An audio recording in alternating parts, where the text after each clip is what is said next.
வணக்கம். பழனி விநாயகா ஜோதிடம் M P Aranganathan Gajamugan Astro TV சேனலுக்கும் பழனி விநாயகா ஜோதிடம் அஸ்ட்ரோ டிவி சேனலுக்கும் நம்ம பதிவில் போட்டு வர்றோம்.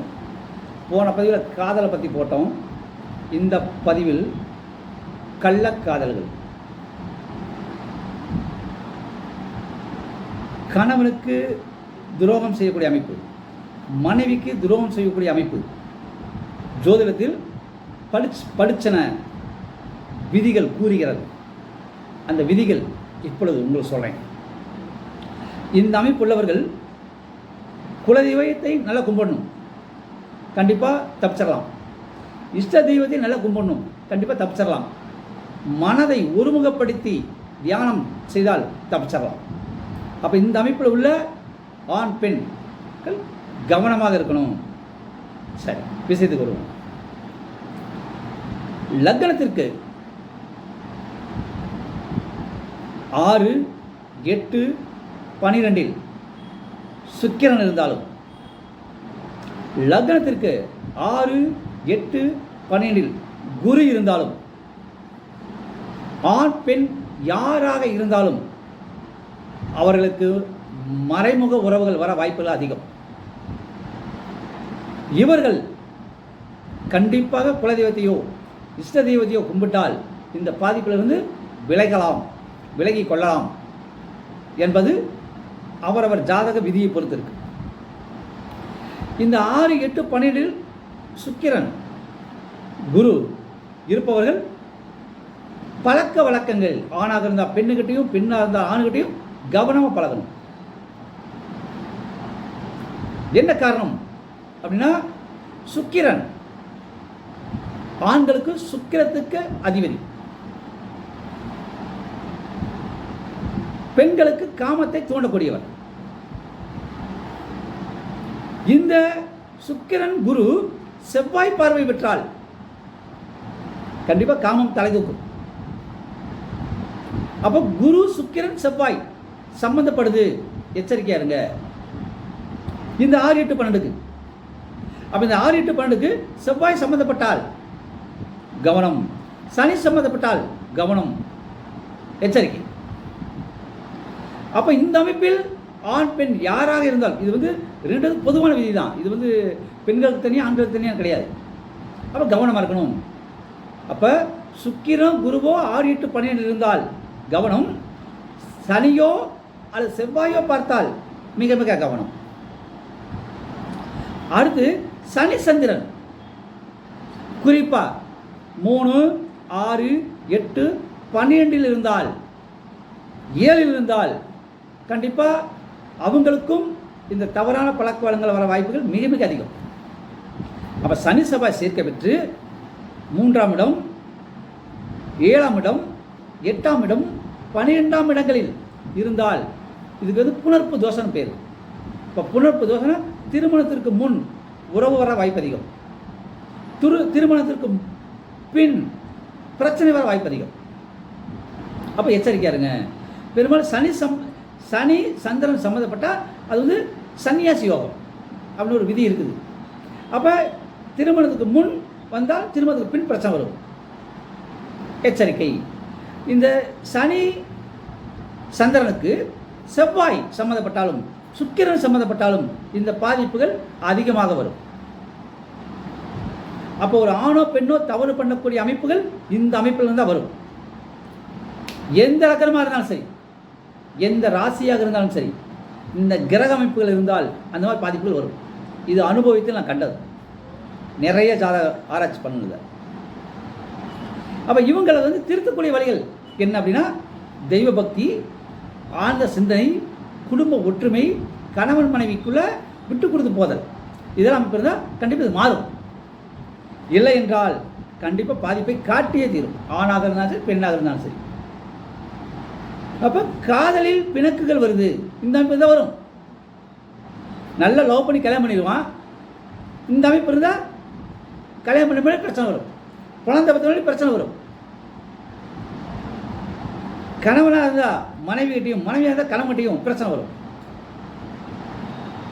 திருமணத்துக்கு முன் ஆண் பெண் உறவு வரலாம், திருமணத்திற்கு பின் குழந்தை பெண்ணா பிறந்தவங்க கூட அடுத்தவன்கிட்ட ஆண் பெண்ணாக சம்மதம் வரலாம் இந்த அமைப்பு இருந்தால்.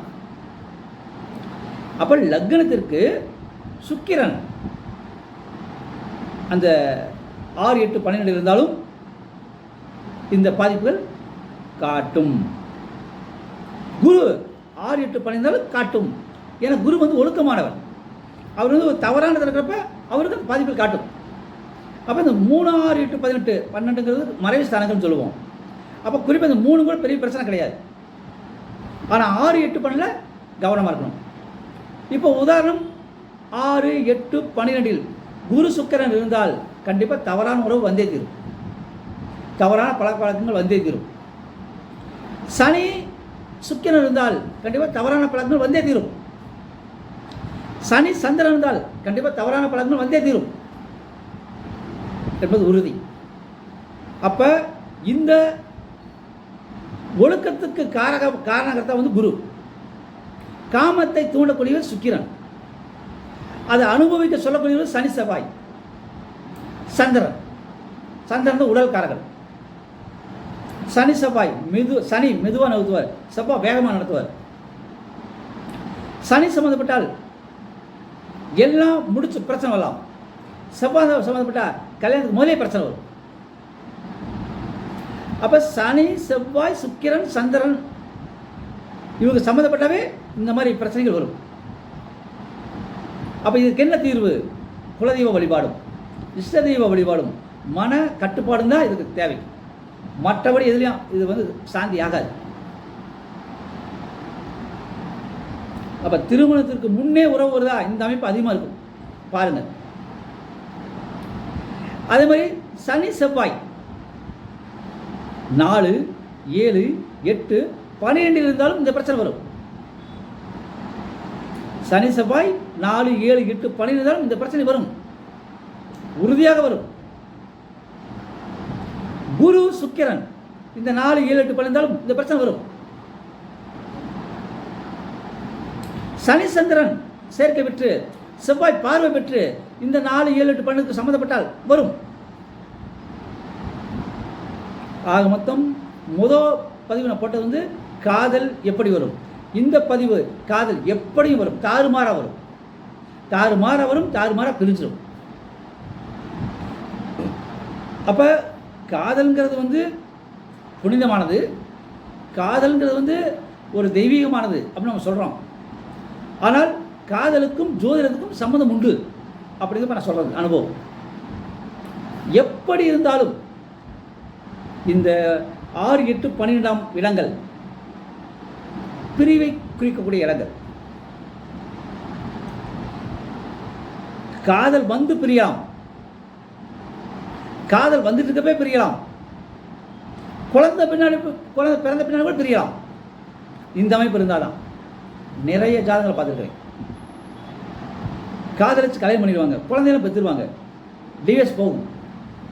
7ஆம் பேர் இந்த அமைப்பு இருக்கும். அப்போ இந்த 3ஆம் இடம், 6ஆம் இடம், 8ஆம் இடம், 12ஆம் இடம், 7ஆம் இடம் இதை கவனிக்கணும். இதில் பிரச்சனை இருந்தால் கண்டிப்பாக பாதிப்பு வரும்.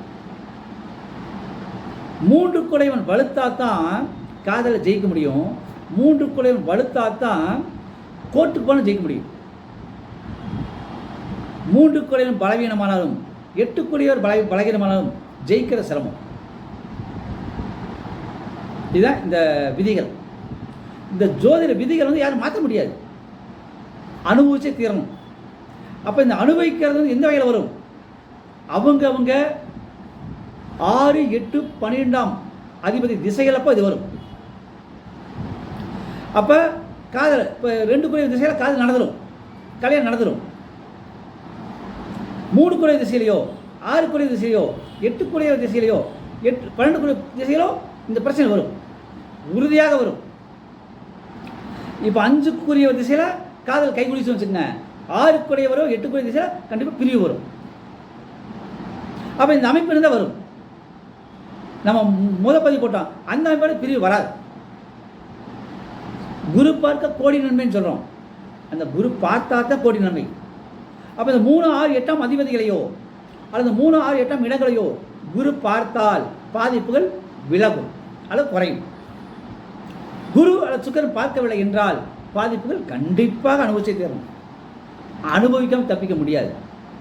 அப்போ காதலிக்கிறது பெருசில்ல, அந்த காதலை கடைசி வரை கொண்டு போகக்கூடிய அமைப்புகள் இந்த அமைப்புகளாக இருந்தால் போராட்டம். அதற்கு ஒரே தீர்வு தெய்வ வழிபாடு, உங்களுடைய மனக்கட்டுப்பாடு. இந்த அமைப்பு இருந்தால் எச்சரிக்கையாக இருங்க. இந்த அமைப்பில் இருந்தால் தப்பிக்க வழியை பார்த்துக்குங்க. நன்றி, வணக்கம்.